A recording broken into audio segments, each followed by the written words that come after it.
దేవుని మాటలను ఆలకించండి. దేవుని గ్రంథములో ఇలాగున్న రాయబడినది, అది ఏమనగా, నశించిన దానిని వెదకి రక్షించుట కొరకు ఈ లోకమునకు మానవుడిగా దిగివచ్చును అని దేవుని గ్రంథములో రాయబడినది. ఎవరు నశించిపోతున్నారు అనగా ఏ భేదమును లేదు. మనుషులందరూ దేవుడు అనుగ్రహించే మహిమను పొందుకోలేకపోతున్నారు. కారణం ఏమిటనగా ప్రతి మనుషుల్లోనూ పాపములు ఉన్నవి. కాబట్టి పాపము వలన, అపరాధం వలన మనుషుడు దేవుడు అనుగ్రహించే మహిమను పొందుకోలేక నశించిపోతున్న వాడిగా ఉన్నాడు. దేవుని యొక్క లేఖనం మరొకటి ఎలా రాయబడింది, పాపం వలన వచ్చిన జీతము మరణము అని. అది నిత్య నరకపు వేదనలండి.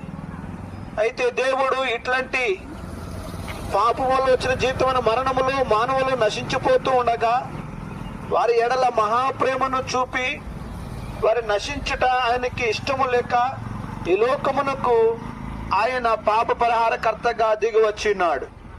ఆయన పేరు యేసు క్రీస్తు.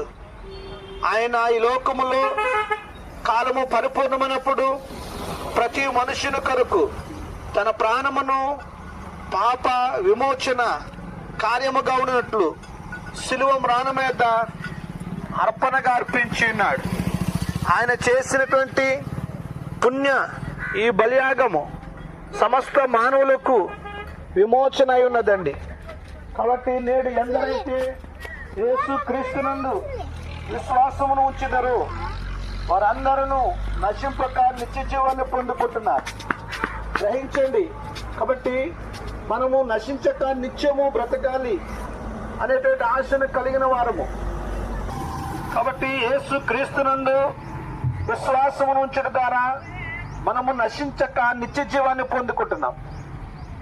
విశ్వాసం ఉంచడం ఎట్లనగా, యేసు నా ప్రభు, ఆయన నా పాపముల కొరకు మరణించేటటువంటి వాడు, ఆయన సజీవుడిగా 3వ దినమున తిరిగి లేచి ఉన్నాడని. ఈ చిన్న విషయమే అండి. ఇందులో ధన ప్రమేయం లేదు, ప్రయాస అనేది ఎంత మాత్రం లేదు. ఉచితముగా మనము నశింపక ఉన్నట్లుగా ఈ కార్యము ద్వారా రక్షింపబడుతున్నాం. ఇలా అన్ని విషయాల్ని పరిశీలన చేస్తున్నారు. కాబట్టి యేసు క్రీస్తు చేసిన ఈ పుణ్య కార్యముల గురించి కూడా పరిశీలన చేయండి.